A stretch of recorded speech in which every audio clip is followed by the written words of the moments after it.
Part 1. You will hear two people discussing an extramural course. Fill in the information you hear on the application form below. First, you have some time to look at questions 1 to 6.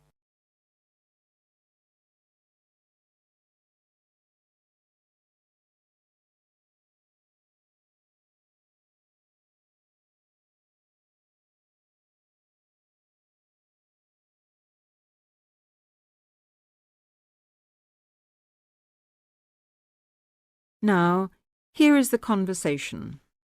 Hi, Jenny. What are you doing down here? Oh, hello, Steve.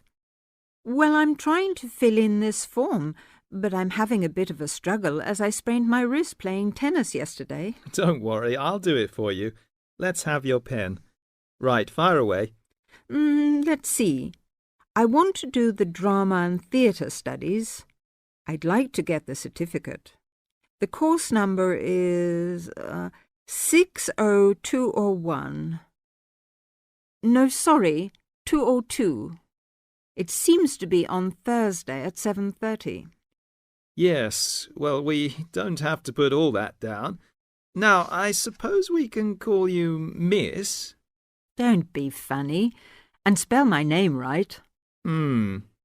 Well, if you'll have a name like Jenny McPherson, let's see, it's M-A-C. No, big M, small c, no A. Right, M-C-P-H-E-R-S-O-N. Yes, okay, and don't forget it's a capital P, Macpherson. Now, what's your address? Well, I've just moved, so it's 6 Westway Avenue, Longford. Hang on, don't go so fast. 6 Westway Avenue where? Longford. What's next? Your phone number, daytime and evening. Well, I've only got one, as we can't have calls at school in the daytime, so put down the evening one. 605-4829. 4829, OK. And you're a teacher. How old are you? 29? Wish I were. No, 32. Before you hear the rest of the conversation, you have some time to look at questions 7 to 10.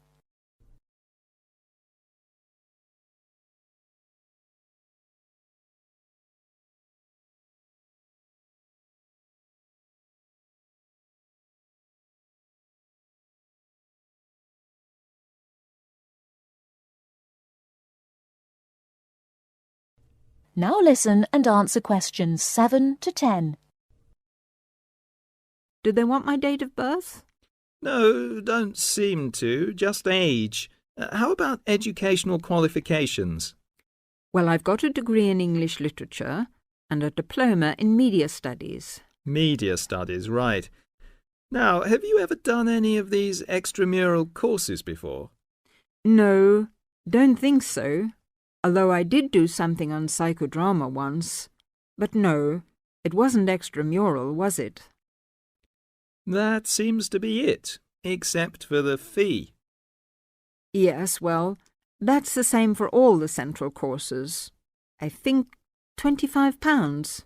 I suppose I have to include it with this form. Looks like it. Do you want me to write the cheque out for you? But you'll have to sign it. That is the end of Part 1. You now have half a minute to check your answers.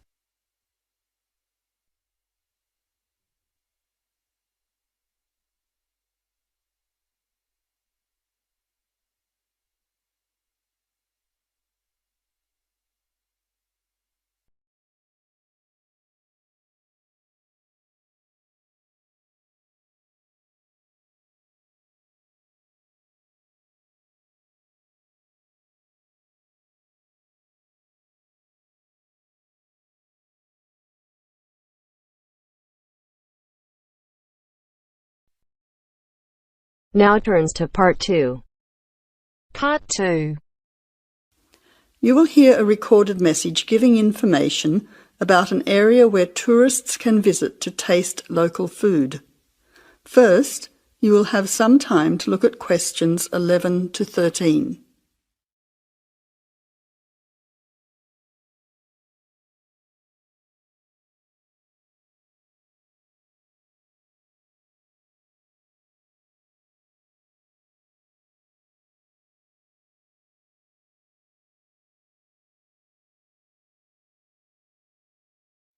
Now listen carefully to the first part of the message and answer questions 11 to 13. Welcome to the tourist information line for the Valley Food Trail. Here you will find many local food products for you to sample and buy. It is possible for you to spend as much or as little time as you want, but I suggest that you allow a full day for touring this area. Of course, there are many half-day tours available for those of you short on time. Now, it's quite a large area and stretches from Brookville to Ford Hill. For those of you unfamiliar with the area, that means that it is 10 kilometres to 35 kilometres from the city centre, or by car 15 minutes to the closest point, continuing to 55 minutes at its furthest point from the CBD. Of course, apart from food, there are many other places of interest in this area, including cafes and restaurants and galleries and studios. But I wouldn't recommend you go here to see parks and gardens. The other information lines will give you specific information related to these particular attractions. Before the final part of the message, you now have 20 seconds to look at questions 14 to 20.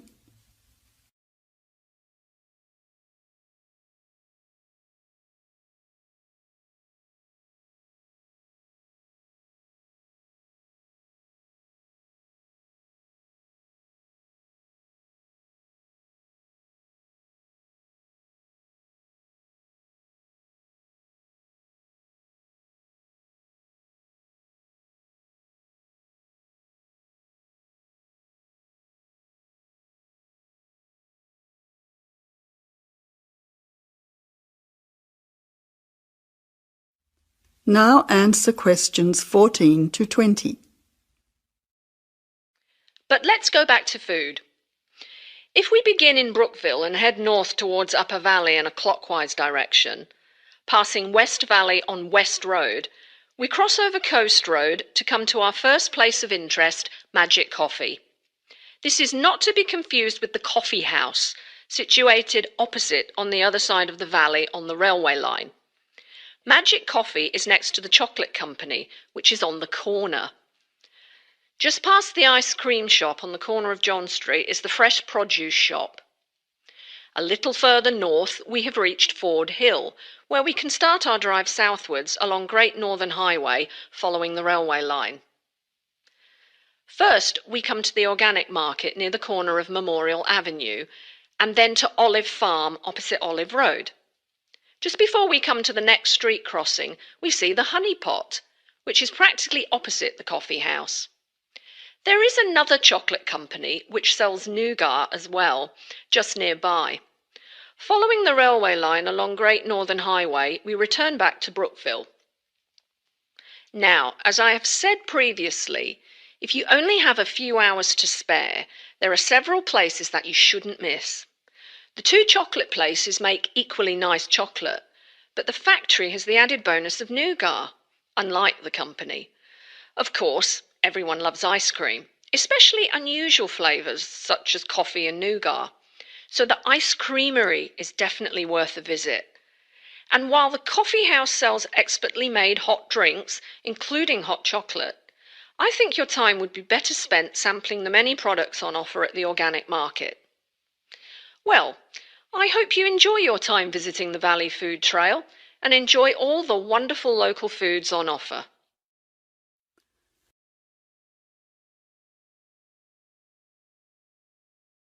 That is the end of part 2. You now have half a minute to check your answers.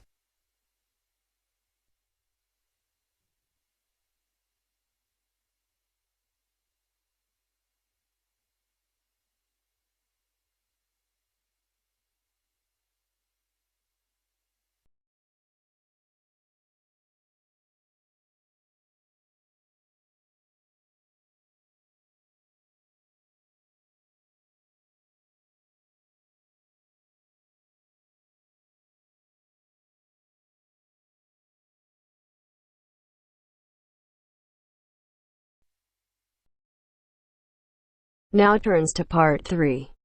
Part 3. You will hear 2 university students talking about a music course. First, look at questions 21 to 23.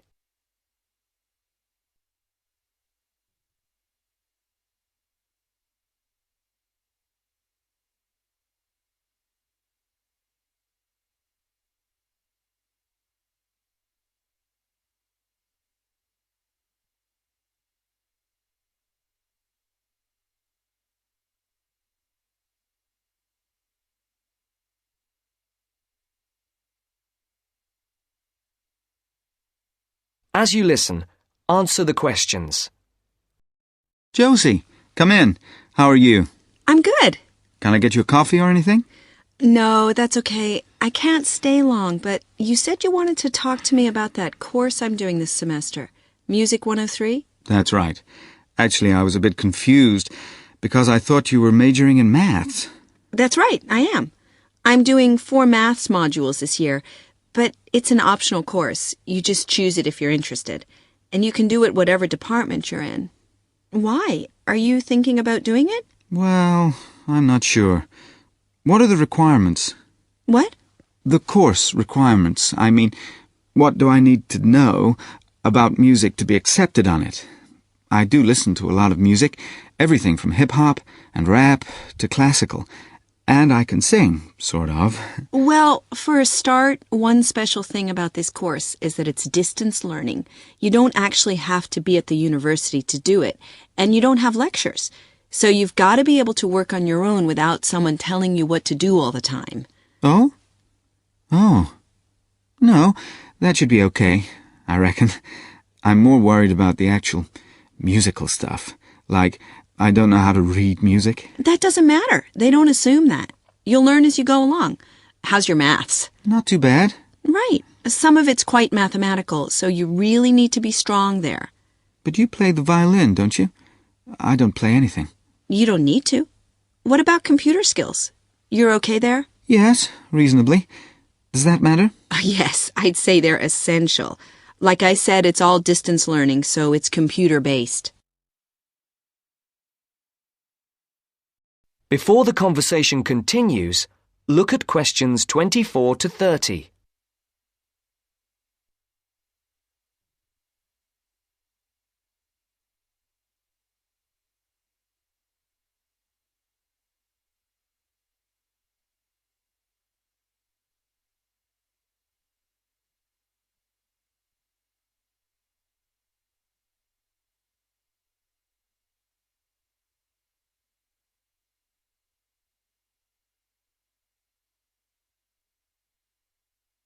Now listen to the second part of the discussion. What about lectures? You don't attend any. It's all online. So lots of the students aren't here in Canada at all. They're studying from home all over the world. We've got someone from my group in Jamaica and a couple from Taiwan. Oh, and some from Hong Kong as well. So, how does it work? Oh, well, there's a multimedia course website on the internet where you can listen. You can listen and watch at the same time. And of course, you can do it at your own pace. So if you don't understand something, you just go back. Or if you want some more examples of the music, there are links there to things that you can listen to. There's quite a lot of theory, but it's all done through musical examples, so it's practical at the same time. Like in the last module I did, we looked at a bit of the music from the movie Star Wars. The Darth Vader theme, you know. Dum, dum, dum, dum, dum, dum. Yeah. Oh, yeah. Then we looked at a theme from Wagner's Tristan and Isolde. Do you know it? Written in the 1850s. And we could see there were all sorts of parallels between them. And that's a feature of the course. We often look at modern Hollywood themes to illustrate concepts in classical music. It sounds really interesting. Do you have a course book? No, we don't use one. We're given a software program called Notability Lite, and what it does is it presents what we write, the music we write, really clearly. And it also allows us to play back any piece of music on our computer at home. But that's not all. We can write our own music, quite complex stuff for various instruments, and the program plays it back to us. Plays the actual music? Yes, So it means that your computer is actually your own musical instrument.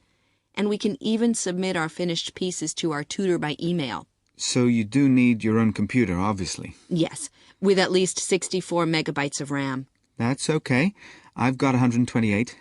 Oh, and a CD-ROM and a sound card, of course. No problem. So, how long is the course?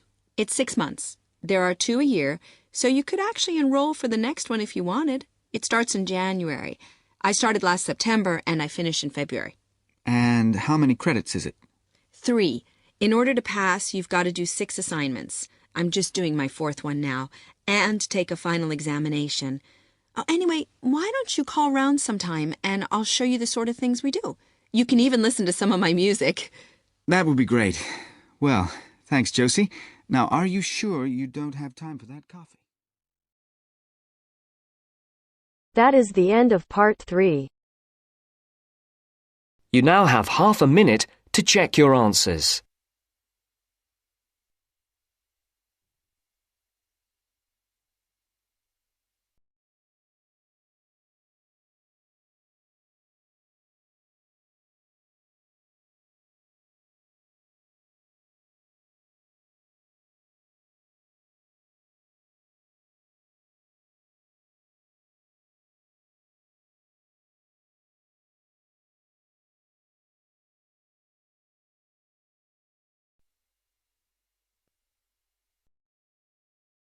Now turns to part 4.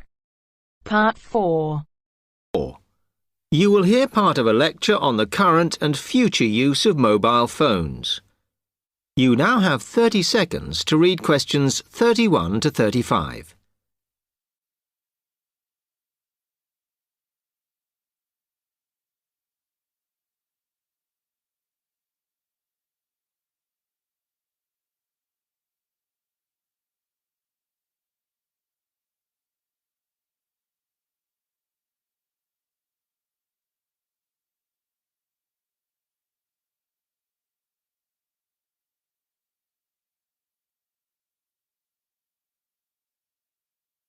Okay, now today we're looking at changes in communication, and specifically changes that have just happened or are likely to happen in the next few years. Key to this is the mobile phone, which is increasingly being seen as an all-purpose system rather than just a phone. If you only use your phone for texting and making calls now, you will be amazed at how you'll be using it in the future. The technology has been developed for a range of other uses. For example, phones could be used so that if you are meeting someone and they get lost, you could send them a map of your location to help them. This will save all those complicated explanations over the phone and our poor friends or colleagues trying to drive and find out where they are at the same time. And if you get bored waiting, or if you're traveling, for example, you will soon be able to see TV news on your phone as it is actually being broadcast. This means that you won't have to miss any of your favorites if you were away for a few days. Most people have got used to texting now, and young people send pictures to each other. But what is exciting is the possibility of putting music with them before you send them. And it's not all frivolous. Phones are going to become even more critical in business and education. Some recent developments have a highly practical usage. So, for example, as lecturers, we will be able to send everybody a text to let them know if lectures have been cancelled. And the new phones could have a further use in education, as well as business, as they will enable us to go to any destination, such as when we are doing a field trip, for instance, and from there to send data directly to a computer so that we can access it when we get home. This means we will no longer be limited by what the phone can store. You now have 30 seconds to read questions 36 to 40.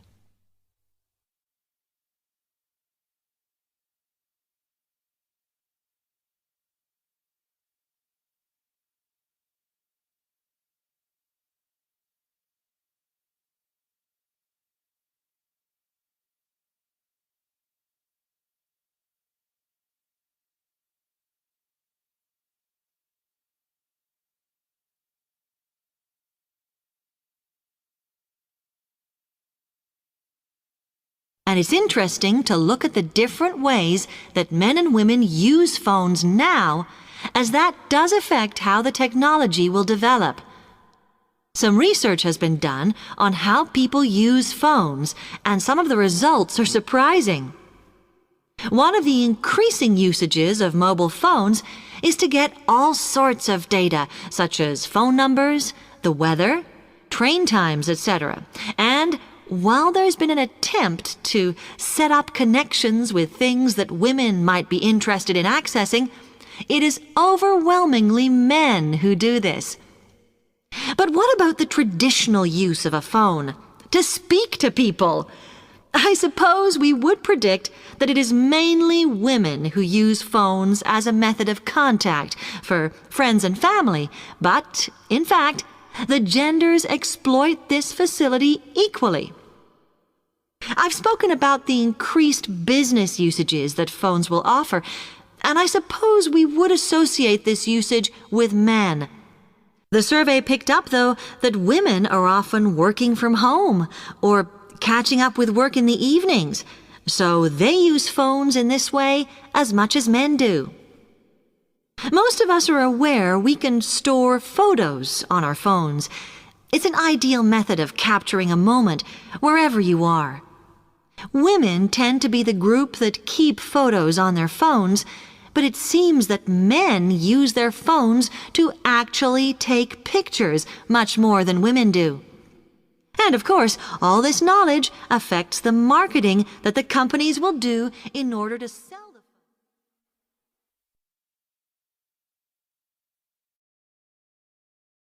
That is the end of part 4.